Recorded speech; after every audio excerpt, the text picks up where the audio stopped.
this was just the Historia Naturalis Abridged.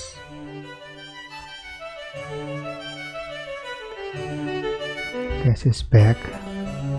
Hey persons of age. So long before the era of the wiki, there used to be these things called encyclopedias, where for a small fee of thousands of dollars, they would mail you a tiny fraction of the knowledge we have access to today, and you could put it on a shelf, and it would sit there and make you look learned. But Yeah, they actually sell the books while and not reading an CDs and all. encyclopedia is easy, not creating one is much easier, and yet we do it. Encyclopedia Britannica is still in circulation today, and it's maintained by around 100 full-time editors and more than 4,000 contributors. So whose idea was this? Who was the first person to sit down and say, today I feel like writing down everything? To answer that, we must look nearly 2,000 years in the past, to the mid-70s AD. Pliny the Elder. Author, philosopher, veteran, imperial administrator, and one curious buckaroo. Early in his life, Pliny's father took He's the writer, I him to guess. Rome to study law. Then, as a young adult, he spent several years as a junior officer in the Roman military. His interest in literature made him a few high-ranking friends there, and when he came home, he took to writing. Unfortunately, a certain apocryphal fiddler was in charge at the time, who wasn't exactly kind to intellectuals. So Pliny kept it on the DL, mostly writing about things like grammar and rhetoric, which at the time few people found worth freaking out over. Fortunately, in June of 68, Nero finally took a hint and killed himself, and following the chaos of the Year of the Four Emperors, one Vespasian came out on top. Vespasian was a general and a friend of Pliny's, so when he became emperor, he promoted Pliny to procurator, which was like the governor of a province. Suddenly, with this guy on the throne and a cushy job to pay the bills, Pliny found himself in a position to make complete use of his own potential. By day, he continued his administrative duties, but during nights, he wrote. So I guess he can focus on his work. Over the course of a few years, with nothing but his own wits and whatever authors he could get his hands on, he created a work known as the Historia Naturalis. This consisted of 37 books, each broken up into many dozens of chapters, covering just about every topic there is. While it wasn't quite an encyclopedia in the modern sense, it's still the earliest surviving attempt at an all-encompassing scholarly work, and it is a trip. I've been reading it. It is fascinating, not only as a reflection of what people did and did not know in the Roman Empire, but also as a reflection of Pliny himself, who is a character and who made zero attempt to hide it. So today I come to you with a brief summary of the first part of a brief summary of all human knowledge according to one dude circa 77 AD. Now the original thing makes for a fairly long read. Even removing most of the more uninteresting details, I've only managed to fit the first 2 books into today's video. As for the other 35, we'll see. Well, there's only 2 I'm books, gonna let okay. Pliny do the narration himself using my voice. He gets a lot of things shockingly right and a lot shockingly wrong. Rather than constantly chiming in with fact checks, I'm just gonna throw chess.com analysis icons in the corner for every claim he makes. I'll also provide relevant snippets of the actual text I'm paraphrasing just for reference. If you're one of the people who likes to pause the video just to see the funny ha-has I snuck into the freeze frame, rest assured there will be none today. You can just let it play. One last warning, while there is a loose overall structure to this thing, it also seems like Pliny just kind of wrote whatever was in his head for a given chapter. He has a habit of jumping back and forth between completely disparate topics and going on weird personal tangents in between. I am presenting this thing in the exact order it's written, so if it at any point seems utterly scatterbrained, it's his fault, not mine. Anyway, take it away. It seems like a skill issue for YouTuber. Yo. That's it.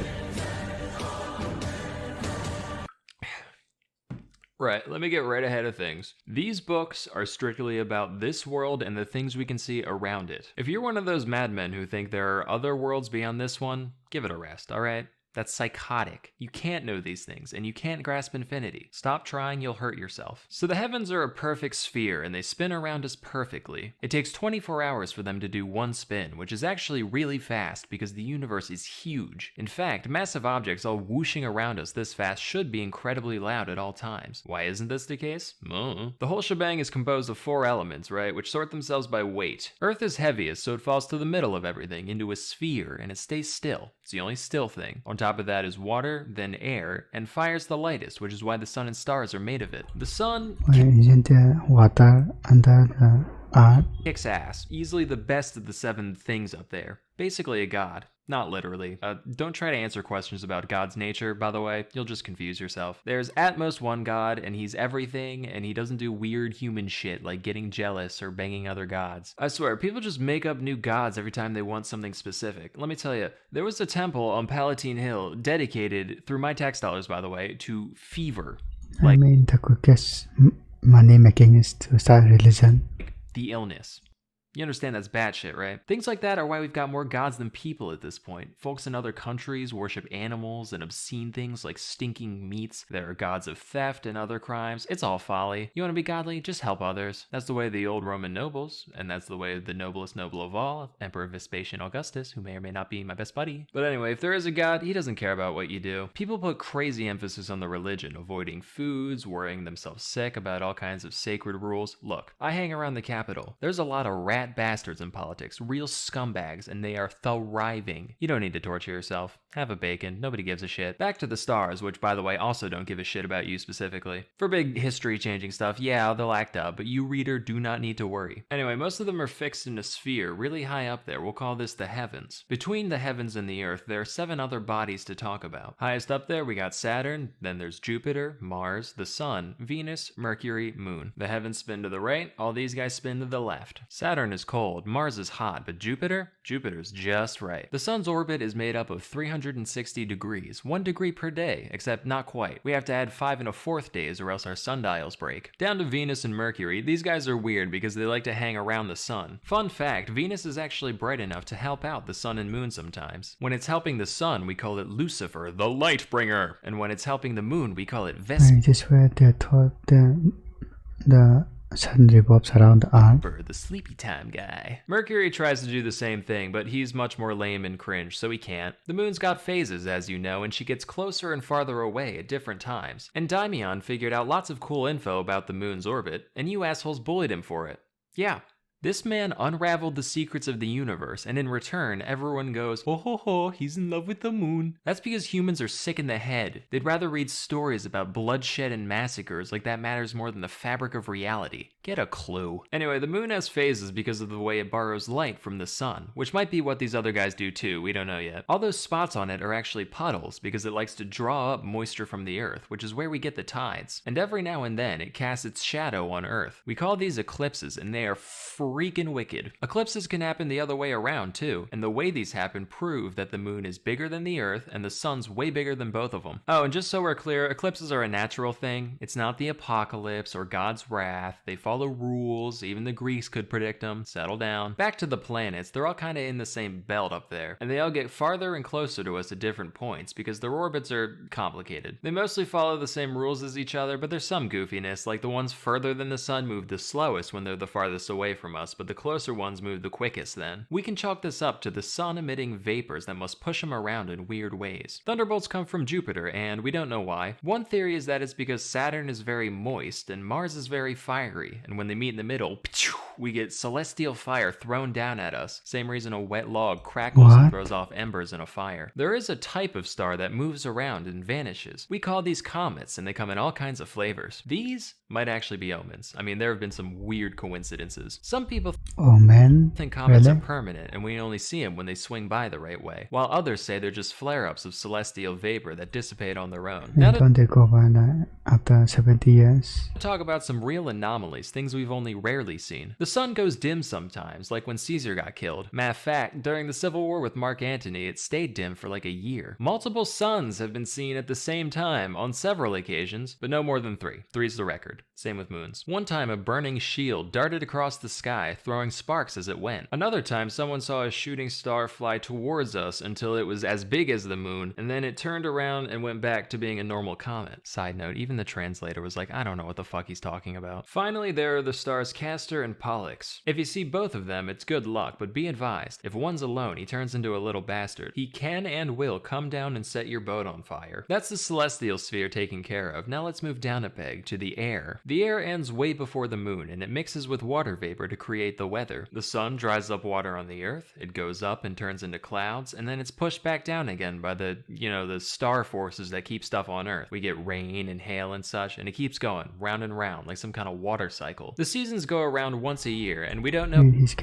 exactly why, but it definitely has to do with the motion of the stars. Like some are wet or dry, hot or cold, and that influences the climate when they move. Especially Saturn, he always soaks the place going by. He's a freak, like actually. Oh, I almost forgot the dog star. This this guy's nuts. It kindles the sun's vapors, and when it rises, the ocean gets upset, wine ferments, and stagnant waters are set in motion. And there's a creature called the oryx in Egypt, and when the dog star goes up, they look at it and they sneeze out of worship. It also makes dogs go rabid, hence the name. But the stars and the seasons they create have profound effects on nature, and it's not just the weather changes that do it. Some flora and fauna have weird links to the heavens. Pelagium blooms right on the winter solstice, even when hung up to dry in the house, and heliotrope follows the sun even when it's cloudy. The moon makes oysters bigger and ants lazier, and diseases in the eyes of livestock will grow and diminish based on its phase. That's just a few examples. Hey, let's talk about the winds. The ancient Greeks have published a lot of great observations about the winds. Those were warish, disconnected times, which makes their work all the more impressive. Nowadays, just yapping. in this great piece, every shore of this sea welcomes Romans. And what are we doing? When's the last time we sent anybody out to investigate this world with inquiry in their heart? Plenty of expeditions, sure, but that's just because you got some shit to sell. Rather than pursue science that could benefit all of mankind, you're hawking olives in Byzantium just to watch your abacus go up. Greed. But anyway, how many winds are there? The ancients recognized 4, but that's clearly not enough. The next generation overcorrected, brought it up to 12, and shit got messy, inelegant. So today, us modern folk take the middle of the road with a nice even 8 total. 2 for each quarter of the heavens, and they've got a bunch of fun names. And yeah, if we wanted to add in the old reject winds, we could. And there's even a couple extra secret winds only recognized by a select few. Plus, there's certain winds that only blow in certain regions of the world, but you know, broad strokes, it'll do you fine. These winds each blow at their various allotted times of the year, and the winter ones make for particularly rough seas. In former times, pirates were compelled, by the fear of death, to rush into death and to brave the winter ocean. Now we are driven to it by avarice. Direction isn't the only difference between the winds, though. They can all be characterized by their temperature, their moisture, and the kind of weather they tend to bring. Volturnus is dry, Septentrio brings snow and hail, Auster is sultry, Aquilo is the most healthy, real motley crew. Oh, nice. All-star Winds. wind.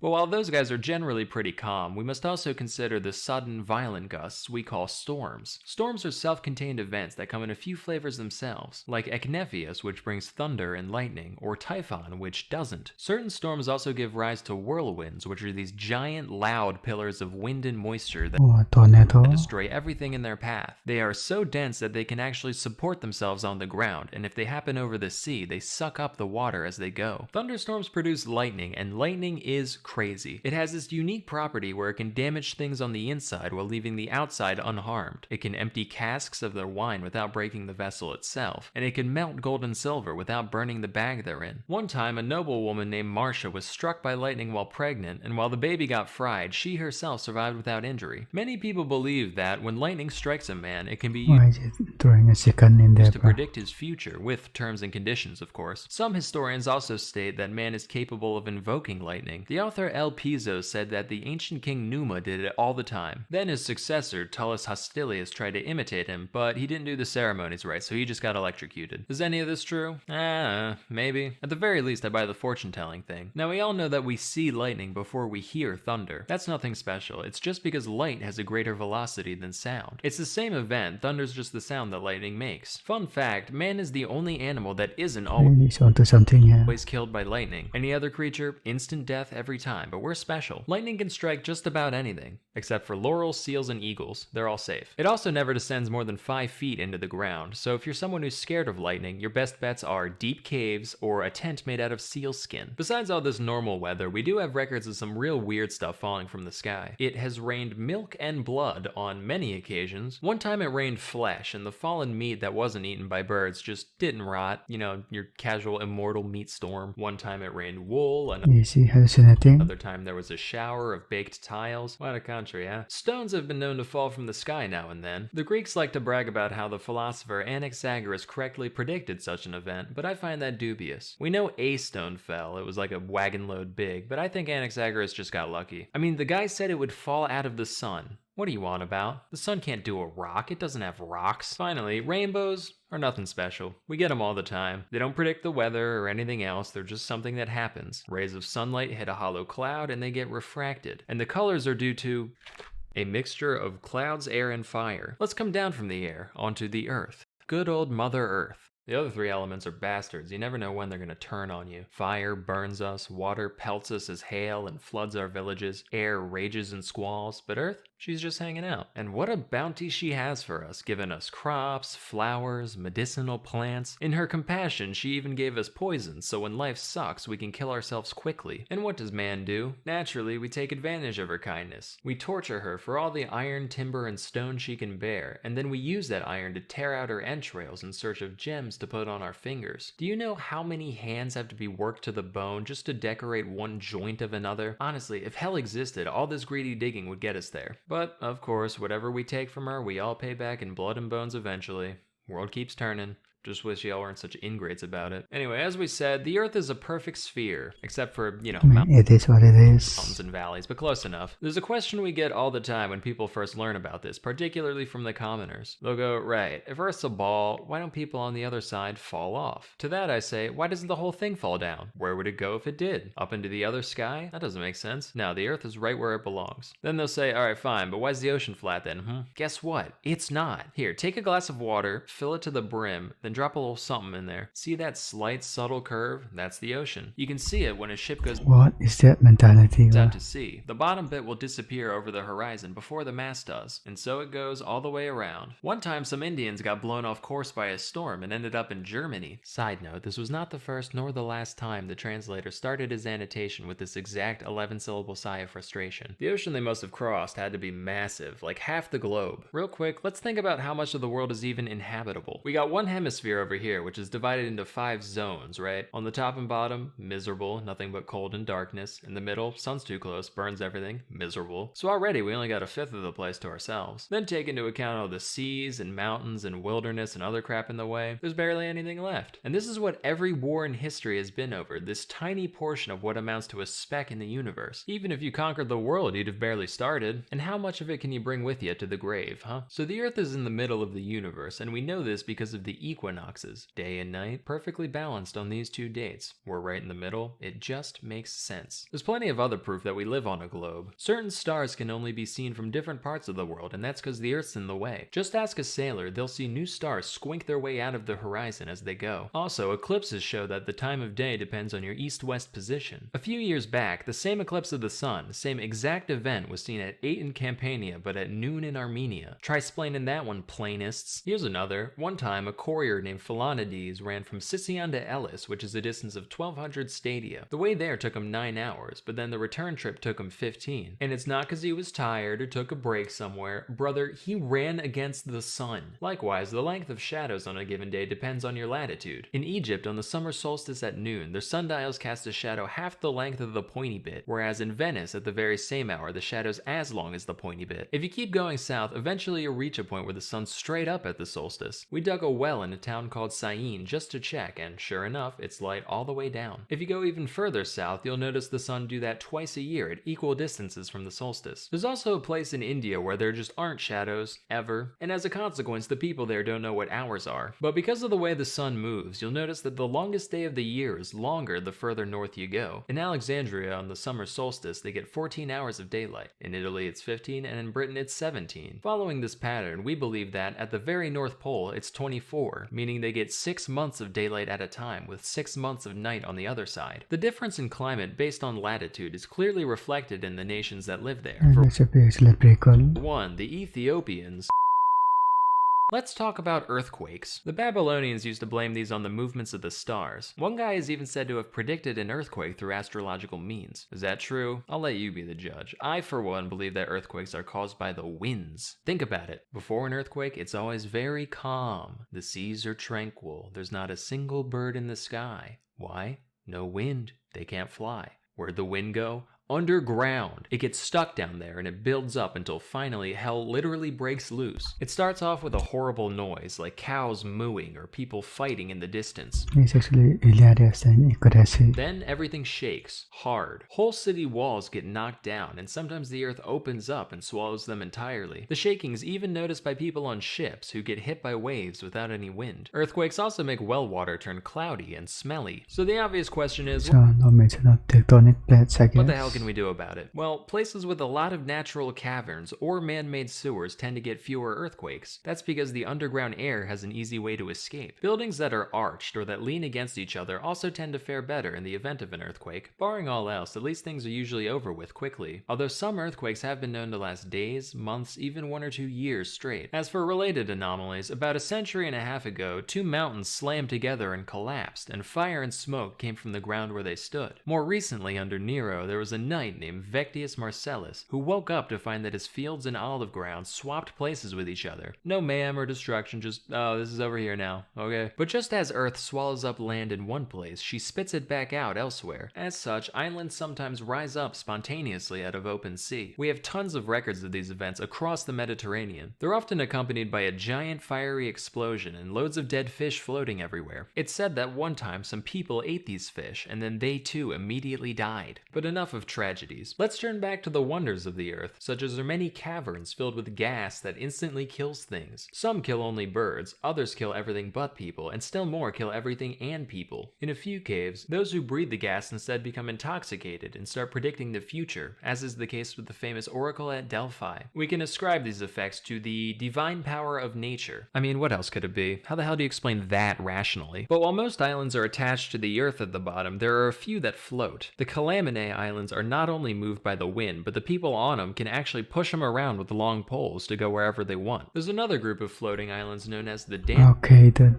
you're just talking shit now. so called because they move to the beat of drums played on their surface. I've got a few more miscellaneous wonders here, let me just rattle them off. In Harpassa, there's a giant rock that can be moved by one finger, but not by the force of the whole body. In Paracini, there's a type of dirt that heals all wounds. In Troas, there's a stone that makes dead bodies dissolve. Near the Indus River, there's 2 mountains, one of which attracts iron and the other repels it. So if you had iron nails in your shoes, you couldn't step on the one or off the other. In Argyripa, the grania plant doesn't grow, and in Crustuminium, the hay springs up already rotten. Let's turn now to the tides. We know these are caused by the moon, and to a lesser degree the sun. Moon overhead, they go up, moon on the other side, they go down. A large open ocean is needed to manifest this power of the planet, which is why neither lakes nor rivers have tides. In Britain, the tide rises 120 feet.